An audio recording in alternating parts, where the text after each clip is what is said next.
বলে তো পুলিশের কোনো শব্দ নাই, সবাই সব কাজ আমরা জানি। তো উত্তরায় আমি গিয়েছি, নতুন না কাজটা, পুলিশের কাজটা অলওয়েজ চ্যালেঞ্জিং, এখন আরো নতুন নতুন চ্যালেঞ্জ আসছে। আমরা আমাদের প্রফেশনাল দক্ষতা, ইন্টিগ্রিটি এবং সাহস দিয়ে এবং আপনাদেরকে সাথে নিয়ে, জনসাধারণকে সাথে নিয়ে সমস্ত চ্যালেঞ্জকে জয় করেছি। তো আজকে সম্মানিত ইলেকট্রনিক ও প্রিন্ট মিডিয়ার সাংবাদিক বৃন্দ, আসসালামু আলাইকুম এবং শুভ অপরাহ্ন। উত্তরা বিভাগে তুরাগ থানার একটি ক্লুলেস হত্যা মামলার রহস্য উদ্ঘাটন এবং আসামি গ্রেপ্তার প্রসঙ্গে আজকের এই যে প্রেস ব্রিফে আপনাদের সকলকে স্বাগত জানাচ্ছি। গত 17 জানুয়ারি 2025 খ্রিস্টাব্দ তারিখে জনৈক আনোয়ার হোসেন শিকদার এর মিসিংকে কেন্দ্র করে 18 জানুয়ারি 2025 খ্রিস্টাব্দ তুরাগ থানায় একটি মিসিং জিডি হয়। এই জিডি তদন্তে এক পর্যায়ে আমরা জানতে পারি যে জনৈক আনোয়ার হোসেন উনি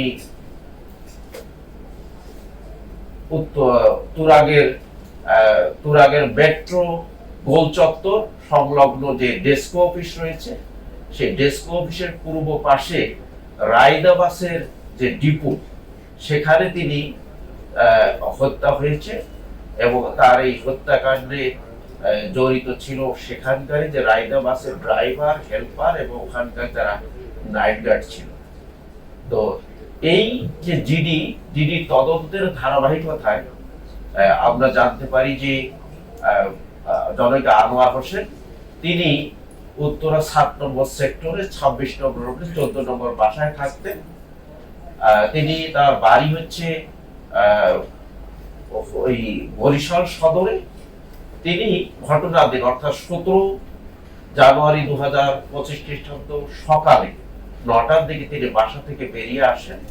বাসা থেকে বেরিয়ে তিনি এই যে বাস ডিপো, রায়দা বাসের বাস ডিপো, তিনি এই বাসকে অপারেশন করতেন। তিনি এই বাসের কিছু বাসের তিনি মালিকও ছিলেন এবং ডিপোটা তিনি পরিচালনা করতেন। তো তিনি চলে আসেন সেখানে 11টার দিকে, সকাল 11টার দিকে তার এই হত্যাকাণ্ডের এই ঘটনাটি ঘটে। আমরা এই জিডি তদন্তের এক পর্যায়ে আমরা জানতে পেরেছি যে এই আনোয়ার হোসেনের সাথে যে রায়দা বাসের ওখানকার যে ড্রাইভার, একজন ছিলেন নাম হলো আসাদুল এবং আরেকজন ছিল সবুজ, এবং আরো তাদের সাথে যারা ওখানে হেল্পার এবং নাইট গার্ড ছিল, প্রায় 5-6 জন মিলে এই হত্যাকাণ্ডটি ঘটিয়েছে।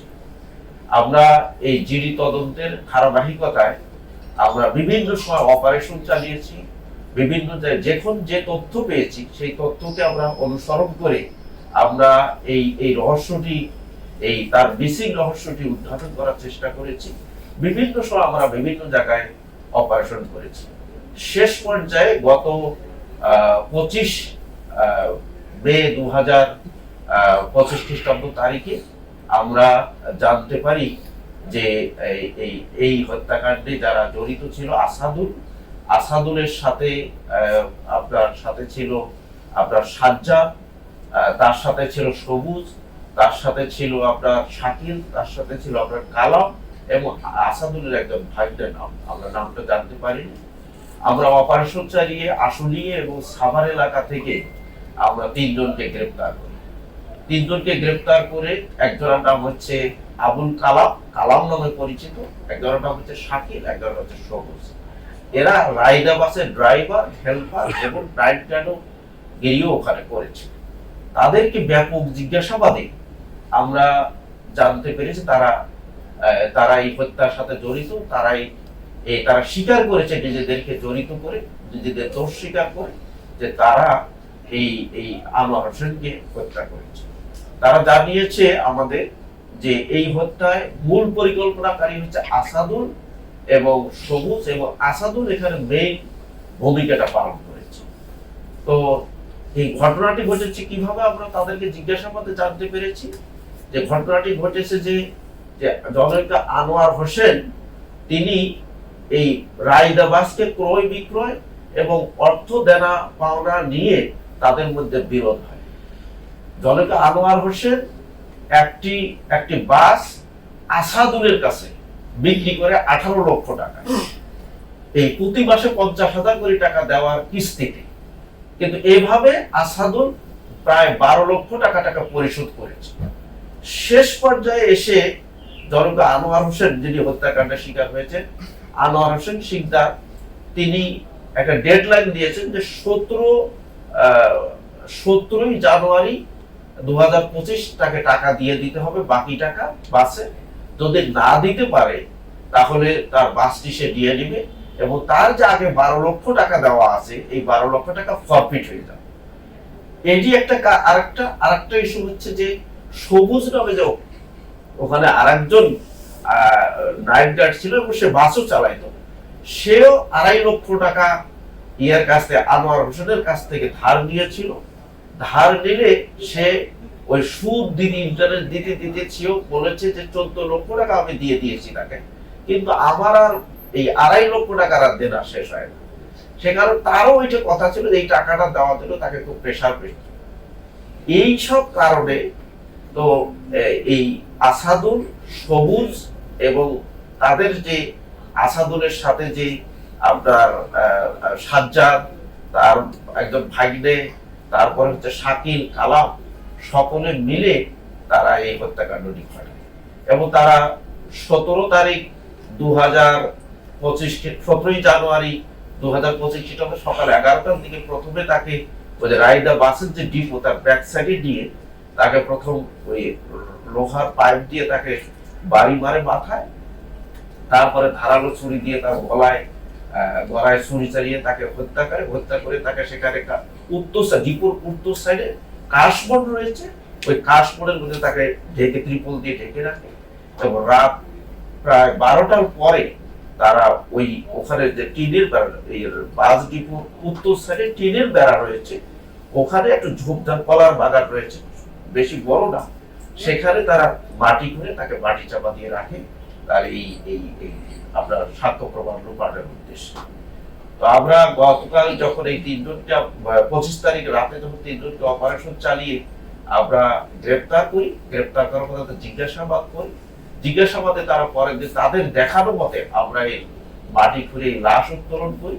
লাশ উত্তোলন করলে তার যে ছেলে এবং ভাই দেলোয়ার হোসেন, এই ভিকটিম আনোয়ার হোসেন শিকদারের ভাই দেলোয়ার হোসেন, তার ছেলে এবং তার অন্যান্য আত্মীয় স্বজন সে লাশকে শনাক্ত করে। আমরা এই লাশের সুরথাল করেছি। পরবর্তীতে আমরা এই লাশ ময়না তদন্তের জন্য শহীদ সোহরাওয়ার্দী মেডিকেল কলেজে পাঠিয়ে দিয়েছি। লাশের ময়না তদন্ত হয়তো আজকে হতে পারে। তো আমরা এই হত্যাকাণ্ডে একটি মামলা রুজু হয়েছে, তার স্ত্রী শিউলি আক্তার বাদী হয়ে একটা মামলা রুজু করেছে। তুরাগ থানার মামলা নম্বর হচ্ছে 32, ধারা হচ্ছে 302, 201, 34 ধারা। মামলাটি হয়েছে 25 মে 2025 খ্রিস্টাব্দ তারিখ। আমরা মনে করি এই হত্যা মামলায় আমাদের কাছে এখন পর্যন্ত যে তথ্য তাতে 5-6 জন জড়িত রয়েছে। আমি 5 জনের নাম বলেছি। একজন হচ্ছে আসাদুল, একজন হচ্ছে সবুজ, একজন হচ্ছে আপনার সাজ্জাদ, একজন শাকিল, একজন হচ্ছে কালাম, আর হচ্ছে আসাদুলের ভাই। আর হচ্ছে এই মামলায় আরো কেউ জড়িত আছে কিনা এই মামলাটি সুষ্ঠু এবং সুন্দর গভীরভাবে তদন্ত করলে আমরা জানতে পারবো। এই মুহূর্তে আমাদের সাকসেস হচ্ছে যে 3 জন আসামি আমরা গ্রেফতার করেছি, তারা প্রত্যেকেই আমাদের কাছে স্বীকার করেছে এবং বিজ্ঞ আদালতে আমাদের তাদেরকে পাঠিয়ে দিয়েছি। তারা নিজেদেরকে জড়িত করে দোষ স্বীকার করে বিজ্ঞ আদালতে জবানবন্দি CRPC 164 ধারায় স্বীকারোক্তিমূলক জবানবন্দি প্রদান করি। আমরা আশা করছি আজকে 164 হয়ে যাবে।